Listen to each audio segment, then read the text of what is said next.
আমার বিয়ের এই মালাগুলো আমি নিজের হাতেই বানিয়েছিলাম। মার্কেটে সাধারণত এই মালাগুলো 4500-5000 টাকা দামে সেল হয়, তবে চাইলে আপনারা খুব কম খরচে এটা ঘরে তৈরি করে ফেলতে পারবেন। আমি কিভাবে তৈরি করেছি সেটার ফুল ভিডিওই থাকবে আজকে। ফুলের মালা তৈরি করতে তো অবশ্যই ফুল লাগবে, তাই আমরা ফার্স্টে চলে গিয়েছিলাম ফুলের দোকানে। আর এই দোকানটা ছিল চকবাজারে। দোকানে ঢোকার সাথে সাথে নানান ধরনের ফুল দেখে আমার ইচ্ছা ছিল যে একটু হোয়াইট কালার, পিঙ্ক কালারের ভেতরে মালাগুলো বানানোর, তাই আমি এখানে পিঙ্ক রোজগুলো নিয়েছিলাম আর হোয়াইটটা নিয়েছিলাম। আর এই দোকানটা এত ভিড় ছিল, ছোট্ট একটা দোকান কিন্তু তাদের প্রোডাক্ট অনেক, আবার মানুষও অনেক।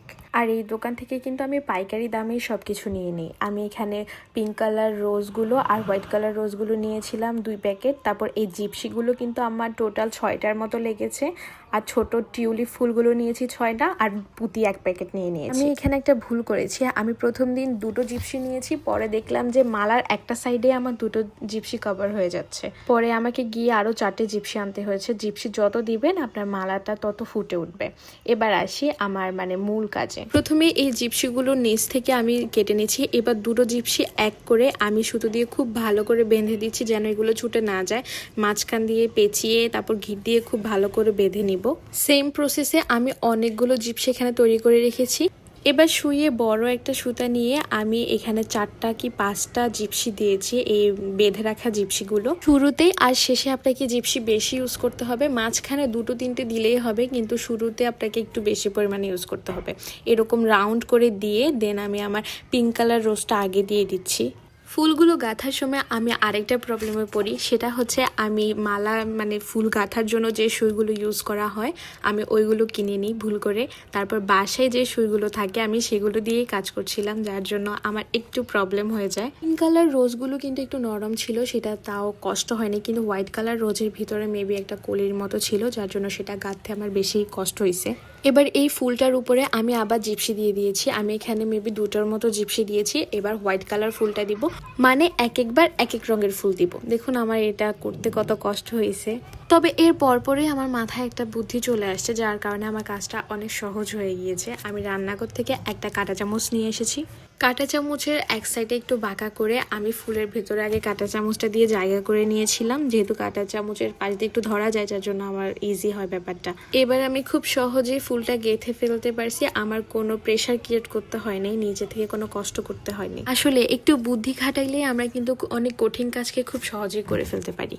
এবার আবার আমি পিঙ্ক কালার ফুলটা দিয়ে জিপসি দিব, জিপসি দেওয়ার পর আবার হোয়াইট কালার ফুলটা দিব। আমি কিন্তু অনেক ডিটেলসে আপনাদেরকে ভিডিওটা দেখাচ্ছি, যার জন্য ভিডিওটা অনেক লং হয়ে যাবে।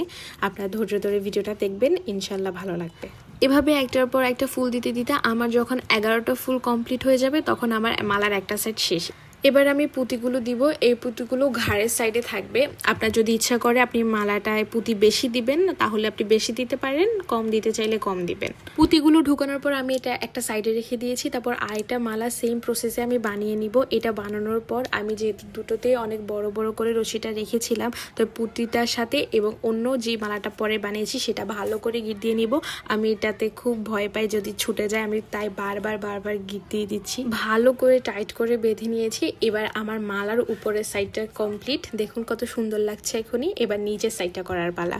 এই দুটো মালা জয়েন্ট করব আমি একটা বড় ফুল দিয়ে। আপনারা চাইলে এটা এমনিতেও জয়েন্ট করে ফেলতে পারবেন, কিন্তু আমি একটু সুন্দর করার জন্য এই মাঝখানে আরেকটা বড় ফুল ইউজ করছি। এটা কিন্তু এগুলোর মতো না, একটু ডিফারেন্ট। এবার দুটো সাইড থেকে সুতা নিয়ে আমি ফুলটার ভিতরে দিয়ে দিচ্ছি, ভিতরে দিয়ে এটা বেঁধে দিব যেন এটা বাইরে না চলে আসে। আর এই ফুলগুলো বাঁধার সময় মনে রাখবেন এগুলো কিন্তু অনেক টান টান করে বাঁধতে হবে, না হলে কিন্তু পরে লুজ হয়ে যাবে, দেখতে বাজে লাগবে। এবার এই ফুলের মাঝখান থেকে আমি 3টে করে টিউলিপ ফুল দিব। এই ফুলগুলোকে মেবি টিউলিপ ফুলে বলে, আমার জানা নেই, যদি আপনাদের জানা থাকে অবশ্যই জানাবেন। এবার আমি 13টা পুঁতি নিয়েছি। আমি কিন্তু সবকিছু গুনে গুনে পারফেক্ট ভাবে দিয়েছি। 13টা পুঁতি দেওয়ার পর দেন আমি এই ফুলের মাঝখানেও সেম ভাবে সুতো ঢুকিয়ে তারপর এটা খুব ভালোভাবে বেঁধে দিয়েছি যেন ছুটে না যায়। এইটার মতো করে ঠিক আরেকটাও আমি সেম ভাবে পুঁতি 13টা দিয়ে দেন ফুলটা দিয়ে দিয়েছি। এভাবেই 3টা ফুল আমি ঝুলিয়ে দিলাম। আমি জানি না এই ভিডিওর মাধ্যমে আমি কতটুকু বোঝাতে পেরেছি, কিন্তু আমি ফুল ডিটেলসে ভিডিও দেওয়ার চেষ্টা করেছি। অ্যাট লাস্ট তৈরি হয়ে গেল আমার মালাটা কেমন লেগেছে অবশ্যই জানাবেন। আমার বিয়ের প্রত্যেকটা জিনিস আমি নিজের হাতে বানিয়েছি। এবার থেকে একটা একটা করে ভিডিও দিব। ভিডিওটা যারা লাস্ট পর্যন্ত দেখেছে তাদেরকে অনেক ধন্যবাদ। আর তাদের জন্য একটা প্রশ্ন, আমার বিয়ের মালাতে কি কি রঙের ফুল ছিল। আর আমার ফেসটাকে ফলো করতে কিন্তু একদমই ভুলবেন না। সবাইকে আল্লাহ হাফেজ।